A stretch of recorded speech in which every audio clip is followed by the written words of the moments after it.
નમસ્કાર વિદ્યાર્થી મિત્રો. ધોરણ 11 વિજ્ઞાન પ્રવાહ અને એમાં એ ગ્રુપ એટલે ગણિતમાં પ્રવેશ મેળવવા બદલ આપ સર્વેને અભિનંદન. હું અશોક પંડ્યા વિદ્યાનગર શાળા પરિવાર તરફથી આપનું હાર્દિક સ્વાગત કરું છું.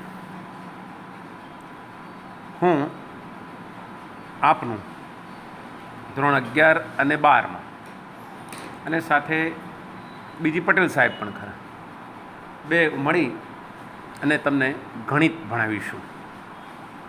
શ્રી બીજી પટેલ સાહેબે ચેપ્ટર 1 અને 2 ભણાવવાના છે અને હું ચેપ્ટર 3 પ્રકરણ 3 ત્રિકોણમિતીય વિધેયો લઈશ.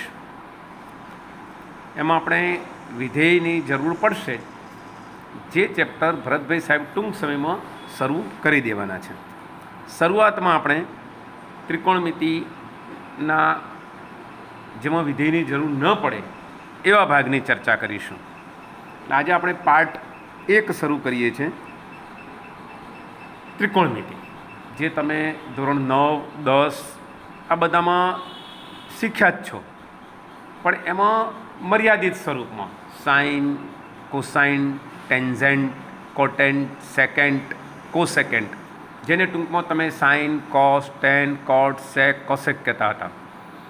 પણ આ જાણકારી તમારી અથવા આની જે કિંમતો છે તમારી, એ કાટકોણ ત્રિકોણના ખૂણા, જેનું માપ 0 ડિગ્રીથી 90 ડિગ્રીની વચ્ચે લઈએ છીએ, એના પૂરતું જ હતું. હવે આપણે આ ત્રિકોણમિતિય જે સૂત્રો છે એનું વિધેય સ્વરૂપે વ્યાપક સ્વરૂપમાં અભ્યાસ કરવાનો છે. અને અંગ્રેજીમાં ટ્રિગોનોમેટ્રી એવું કહીએ છીએ, જે ગ્રીસ શબ્દ ટ્રિગોન એટલે ત્રિકોણની બાજુઓ અને મેટ્રોન એટલે માપો, ત્રિકોણના માપો, આવી રીતે આવેલો. હવે આપણે એ ત્રિકોણ પૂરતું મર્યાદિત નહીં રાખી અને એને વ્યાપક સ્વરૂપમાં અભ્યાસ કરીશું. તો એ પહેલાં આપણે થોડુંક ખૂણાના માપ વિશે શીખીશું. હવે ખૂણાની જો વાત આવે તો તમને ખબર છે, ખૂણાની વ્યાખ્યા અને આ બધું અગાઉ તમે શીખી ગયા છો. હવે વાત કરીએ આપણે ખૂણાનું માપ. ખૂણાનું માપ એટલે શું, તો એ આપણે એનો અભ્યાસ કરીએ. તો જુઓ,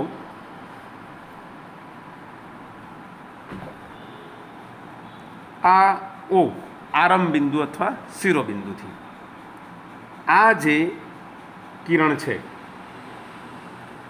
એને આપણે પ્રારંભિક ભુજ કહીશું. આ કિરણનું આપણે કિરણ ઓયનું આપણે આમ પરિભ્રમણ કરીએ અને એની નવી સ્થિતિ ઓબી, એ નવી સ્થિતિને આપણે અંત્યભુજ કહીશું. તો પ્રારંભિક ભુજનું પરિભ્રમણ કરીએ, આ જે પરિભ્રમણ કરી અને આ અંતિમ ભુજ મેળવ્યું, તો આ ઓએના પરિભ્રમણનું જે આ માપ છે એને ખૂણાનું માપ કહીશું. ફરીથી આરંભ બિંદુથી શરૂ થતા કિરણ ઓએના આ જે પરિભ્રમણ કર્યું છે એના માપને ખૂણાનું માપ કહેવાય. આ મૂળ કિરણને પ્રારંભિક ભુજ, આને અંત્યભુજ, આ શિરોબિંદુને આ જે થયો એ ખૂણો, એના માપની વાત કરવાની છે.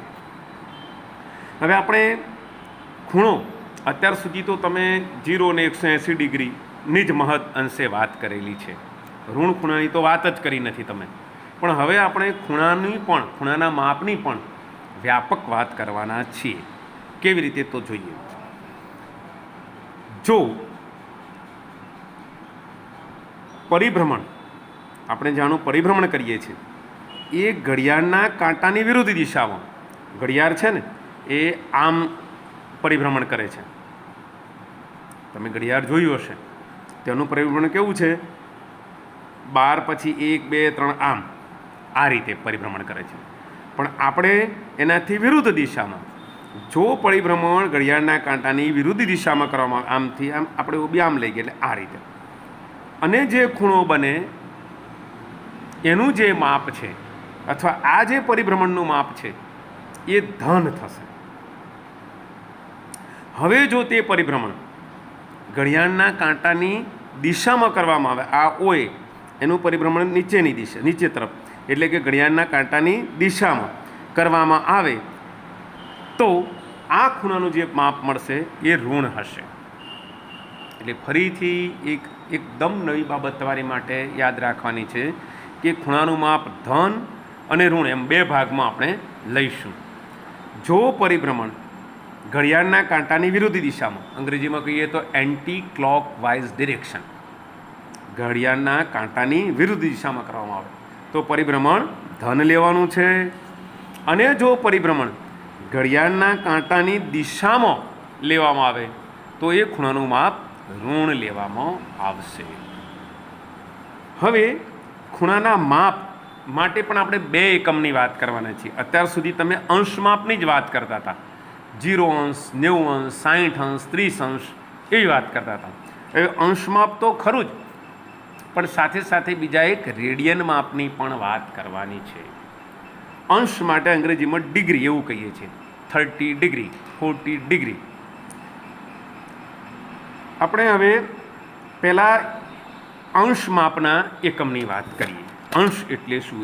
એક અંશ એટલે શું? તો પ્રારંભિક બાજુથી અંત બાજુ સુધીના એક પૂર્ણ પરિભ્રમણ, આપણે આખું એક પૂર્ણ પરિભ્રમણ એટલે વર્તુળ પૂરું કરવાનું. અહીંથી શરૂ કરીએ આપણે આ પરિભ્રમણ, અહીંથી પરિભ્રમણ શરૂ કરીને વળી પાછા અહીં આવી જઈએ એટલે એક પૂર્ણ પરિભ્રમણ થયું કહેવાય. તો એક પૂર્ણ પરિભ્રમણનો 360મો ભાગ, જેને આપણે એક અંશ એટલે કે 1 ડિગ્રી વડે દર્શાવીશું. ફરીથી 1 ડિગ્રી એટલે શું? તો પૂર્ણ પરિભ્રમણનો 360મો ભાગ. આનો અર્થ એવો થયો કે એક પૂર્ણ પરિભ્રમણ એટલે એક વર્તુળ પૂરું કરીએ તો કેટલા અંશ થયું? 360 અંશ, એટલે કે 360 ડિગ્રી. ઓએથી શરૂ કરી પાછા ઘડિયાળના કાંટાની વિરુદ્ધ દિશામાં, યાદ રાખજો, ફરીએ તો આપણે 360 ડિગ્રી ફર્યા અથવા 360 ડિગ્રીનો ખૂણો બનાવ્યો તેવું કહેવાય. આમ 1 ડિગ્રી બરાબર એક પૂર્ણ પરિભ્રમણનો 360મો ભાગ. હવે 1 ડિગ્રીનો પાછો 60મો ભાગ લઈએ તો 1 મિનિટ કહેવાય.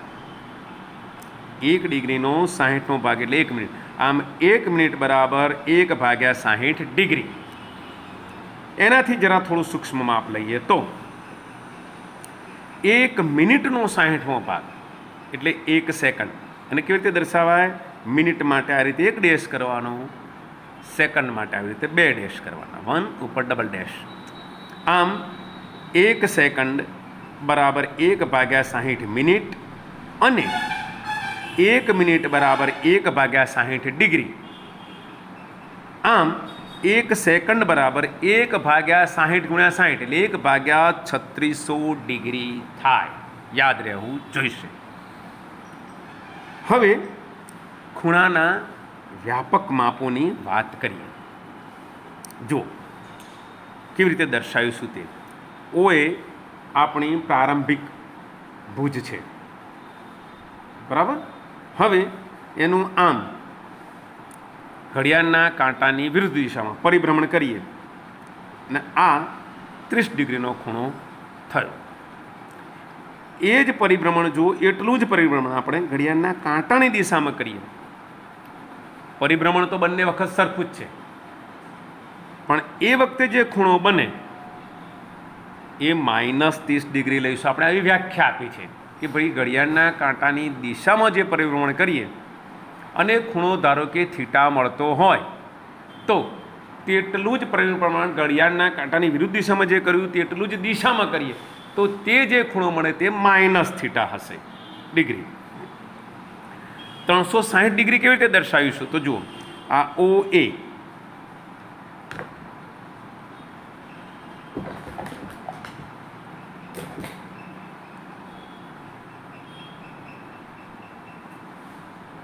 આ ઓએ. હવે આનું અહીંથી શરૂ કરીને ઘડિયાળના કાંટાની વિરુદ્ધ દિશામાં આમ એક પૂર્ણ પરિભ્રમણ કરીએ અને જે ખૂણો બને એ ખૂણાને આપણે 360 ડિગ્રી કહીશું. જો પૂર્ણ પરિભ્રમણને બદલે અર્ધ પરિભ્રમણ, આ ઓએનું આ અડધું પરિભ્રમણ ઘડિયાળના કાંટાની વિરુદ્ધ દિશામાં કરીએ અને ઓબીએ પહોંચીએ, ઓએનું પરિભ્રમણ કરીને ઓબી સુધી જઈએ, તો આ અડધું પરિભ્રમણ થયું અને એ ખૂણો છે 180 ડિગ્રી, 180 ડિગ્રી.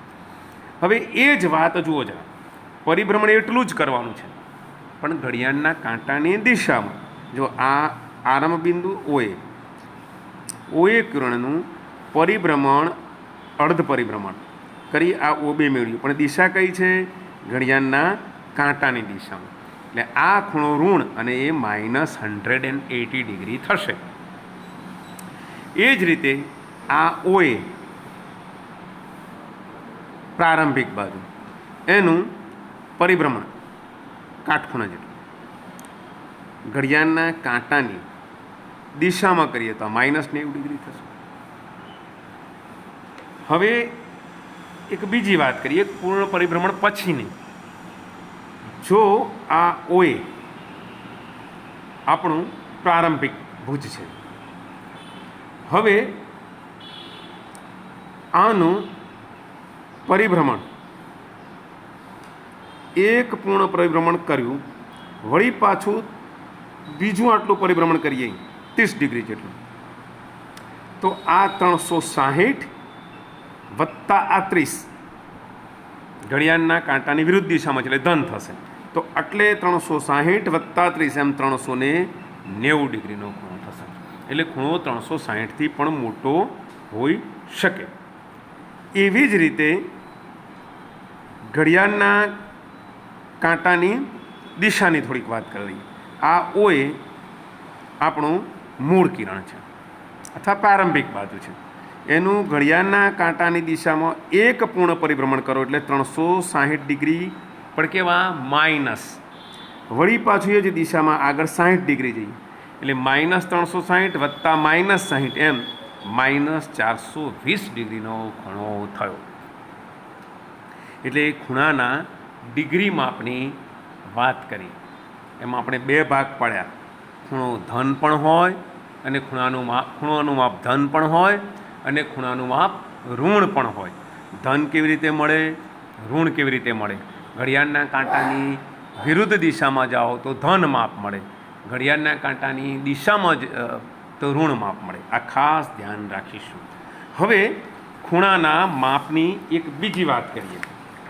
આ ડિગ્રી એકમની વાત કરીએ, અંશ એકમની. હવે એક બીજો એકમ છે જેને આપણે રેડિયન મેઝર અથવા રેડિયન માપ, એની વાત કરવાની છે.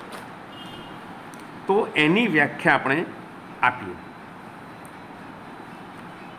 એક રેડિયન એટલે શું એ જોઈએ. જુઓ, રેડિયન માપની વાત કરીએ છીએ આપણે, રેડિયન મેઝર. તો શાંતિથી જોજો. એકમ વર્તુળ એટલે તમને ખબર છે કે 1 એકમ ત્રિજ્યાવાળું વર્તુળ, જેની ત્રિજ્યા 1 એકમ છે તેવા વર્તુળને આપણે શું કહીએ છીએ? એકમ વર્તુળ. તો એકમ વર્તુળમાં કેન્દ્ર આગળ એકમ વૃત્તીય લંબાઈવાળા ચાપથી બનતા ખૂણાના 1 રેડિયન ખૂણો કહીશું. ફરીથી, એકમ વર્તુળમાં જેની ત્રિજ્યા 1 એકમ છે એવું વર્તુળ, કેન્દ્ર આગળ એકમ વૃત્તીય લંબાઈવાળા ચાપથી બનતા ખૂણાને 1 રેડિયન કહીશું. 1 રેડિયન માપનો ખૂણો છે એવું કહીશું. આકૃતિમાં જોઈએ ને, ધારો કે આ ઓ છે એ એકમ વર્તુળનું કેન્દ્ર છે, ઓ એ તેની ત્રિજ્યા થશે. હવે આ વર્તુળ છે એકમ વર્તુળ એટલે આની લંબાઈ 1 એકમ હશે, આ પણ 1 એકમ હશે. હવે આપણે એકમ વૃત્તીય લંબાઈ ચાપ, હવે જે ત્રિજ્યા છે 1 એકમ એટલી જ, જેટલી ત્રિજ્યા છે એટલી જ 1 એકમ ત્રિજ્યા છે, તો 1 એકમ ચાપની લંબાઈ આ થઈ. અને આ ચાપથી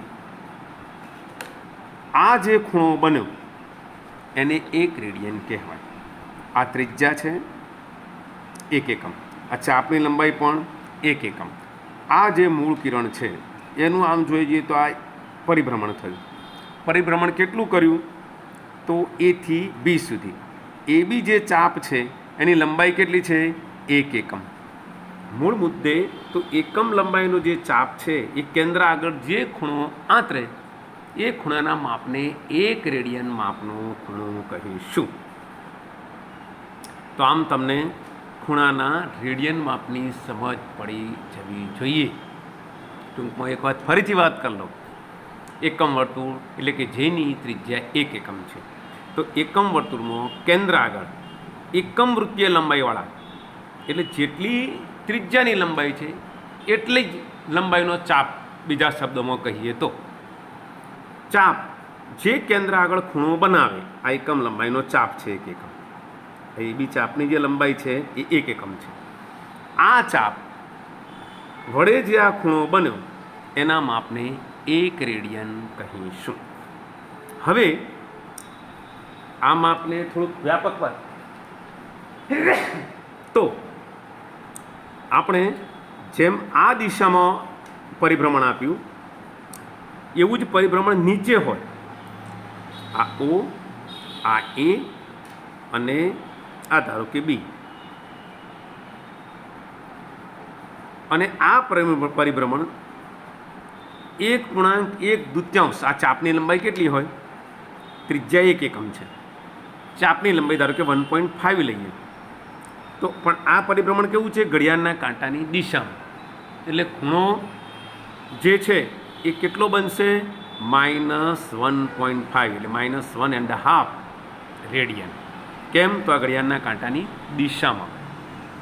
વિરુદ્ધ દિશામાં જો એટલું લીધું હોત આમ, ધારો કે આ જ વાત આપણે આમ લઈએ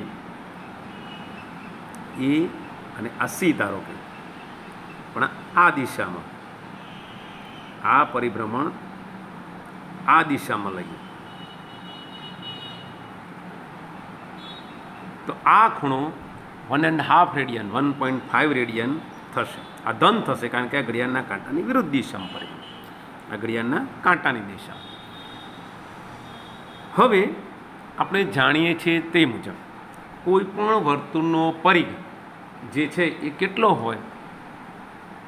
તો 2π ગુણ્યા તેની ત્રિજ્યા, 2πr પરિઘ બરાબર. હવે વાત એકમ વર્તુળની આવે એટલે તેની તો ત્રિજ્યા 1 એકમ છે. એટલે એકમ વર્તુળ માટે પરિઘ કેટલો છે? 2π. અર્થાત એથી શરૂ કરી અને પાછા અહીં એ પહોંચીએ ત્યાં સુધીની જે લંબાઈ છે એ 2π એકમ છે. એક પૂર્ણ પરિભ્રમણ એટલે 2π રેડિયન માપનો ખૂણો થયો.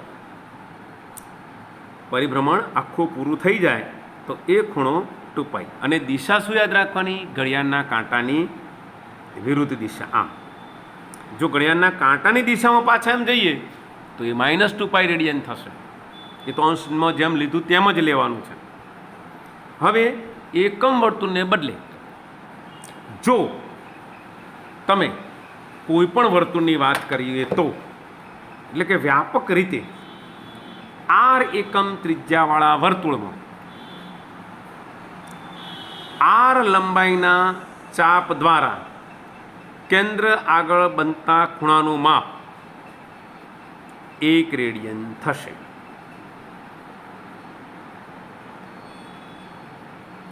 હવે આપણે જાણીએ છીએ કે સમાન લંબાઈના ચાપ દ્વારા બનતા ખૂણાનું માપ પણ કેવું છે? સમાન. તે મુજબ હવે r ત્રિજ્યાવાળા વર્તુળમાં r લંબાઈના ચાપ દ્વારા કેન્દ્ર આગળ બનતા ખૂણાનું માપ 1 રેડિયન છે. તો આ વર્તુળમાં l લંબાઈના ચાપ દ્વારા r ત્રિજ્યાવાળા વર્તુળમાં l લંબાઈના ચાપ દ્વારા બનતા ખૂણાનું માપ કેટલું હશે? l/r radian. જો આ ખૂણાના માપને આપણે થીટા રેડિયન કહીએ તો થીટા બરાબર શું થયું? l/r અથવા l = r થીટા. આ સૂત્ર આપણે યાદ રાખીશું. એલ એટલે ચાપની લંબાઈ, આર એટલે ત્રિજ્યા અને થીટા એટલે ચાપે કેન્દ્ર આગળ બનાવેલો ખૂણાનું રેડિયન માપ. હવે આપણે બે માપ, એક અંશ માપ અને એક રેડિયન માપ, આમ બે માપની આપણે ચર્ચા કરી. હવે આપણે આગળ વાત કરીશું એ બે વચ્ચેના સંબંધની.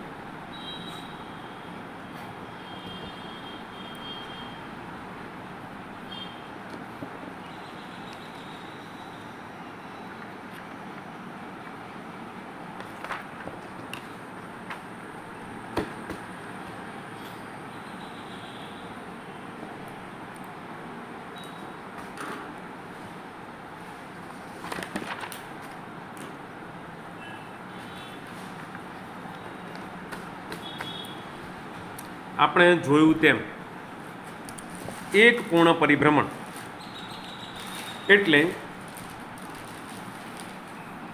360 ડિગ્રી અંશમાપ થાય અને એક પૂર્ણ પરિભ્રમણ એટલે એકમ વર્તુળ માટે 2π રેડિયન થાય. આમ 2π બરાબર 360 ડિગ્રી થશે. માટે પાઈ બરાબર 180 ડિગ્રી થશે. હવે એક રેડિયન બરાબર આની પરથી 180 ડિગ્રી ભાગ્યા પાઈ થશે. પાઈની આશરા પડતી કિંમત આપણે 22/7 જે છે તે લઈશું. તો 180 ડિગ્રી ભાગ્યા 22/7 એટલે કે 180 ડિગ્રી ગુણ્યા 7/22 1260 ડિગ્રી ભાગ્યા 7. હવે તમે જો કેલ્ક્યુલેટર હોય 1260/7 કરશો તો તમને 57.272727 એવું મળ્યા કરશે. બરાબર છે? અનંત સુધી મળશે, શાંત મળશે નહીં. તો આ 57.27 ડિગ્રી. હવે ધ્યાન રાખવાની એક ખાસ બાબત તમને કહી દઉં કે અહીં દશાંશ પદ્ધતિ પ્રમાણે જોઈએ તો ધ્યાન શું રાખવાનું છે. એક તમને ઉદાહરણ આપું કે આપણે એવું લખ્યું હોય 1.5 કલાક, તો 1 કલાક અને 30 મિનિટ. 0.5 કલાક એટલે 30 મિનિટ, કારણ કે કલાક એ 60 મિનિટનો છે. રૂપિયાના પૈસા કેટલા? તો 100. એટલે 1.5 રૂપિયો લખ્યો તો આપણે શું લખીએ? 1 રૂપિયો અને 50 પૈસા. પણ આમાં એવું નથી. તમને 1.5 કલાક લખ્યો છે અથવા 1.5 કલાક લખ્યો છે તો શું થાય? 1 કલાક અને 30 મિનિટ. બરાબર? એવી જ રીતે દાખલા તરીકે 1.5 ડિગ્રી લખ્યું હોય, તમે ધારો કે આમ લખ્યું છે 1.5 ડિગ્રી, તો આનો શું કરશો તમે? 1 ડિગ્રી વત્તા 30 મિનિટ, આવું સમજવાનું છે. તેવી જ રીતે 1.5 મિનિટ લખ્યું હોય તો 1 મિનિટ વત્તા 30 સેકન્ડ એવું સમજવાનું છે. આનું તમે ખાસ ધ્યાન રાખશો. એટલે અહીં 57 ડિગ્રી અને પોઈન્ટ લગભગ 27 લઈ લઈએ. ડિગ્રી 0.27 ડિગ્રી યાદ રાખજો. તો 57 ડિગ્રી તો પૂર્ણ સંખ્યા મળી, વત્તા હવે આ 0.27 એટલે 27/100 ડિગ્રી બરાબર શું? તો 1 ડિગ્રી બરાબર 60 મિનિટ. એટલે 27/100 ગુણ્યા 60 મિનિટ. 1 ડિગ્રી બરાબર 60 મિનિટ છે. માટે એટલે આ 0.27 ડિગ્રીને મિનિટમાં ફેરવવા હોય તો આપણે 27/100 ગુણ્યા 60 સેકન્ડ એવું લખવું જોઈશે. હવે 27 ગુણ્યા 60/100 કેલ્ક્યુલેટરથી તમે ગણી શકો, લગભગ 16.2 મિનિટ થશે. વળી પાછો એ પ્રશ્ન આવ્યો 16.2 મિનિટ એટલે શું?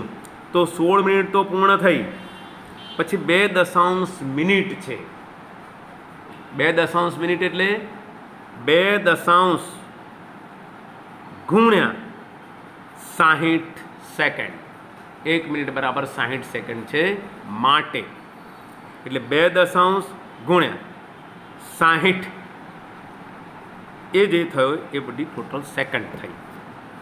57 ડિગ્રી, 16 મિનિટ અને આ જે ગુણાકાર છે અને ભાગાકાર છે એ 12 સેકન્ડ થશે. આમ 1 રેડિયન બરાબર 57 ડિગ્રી, 16 મિનિટ, 12 સેકન્ડ થશે.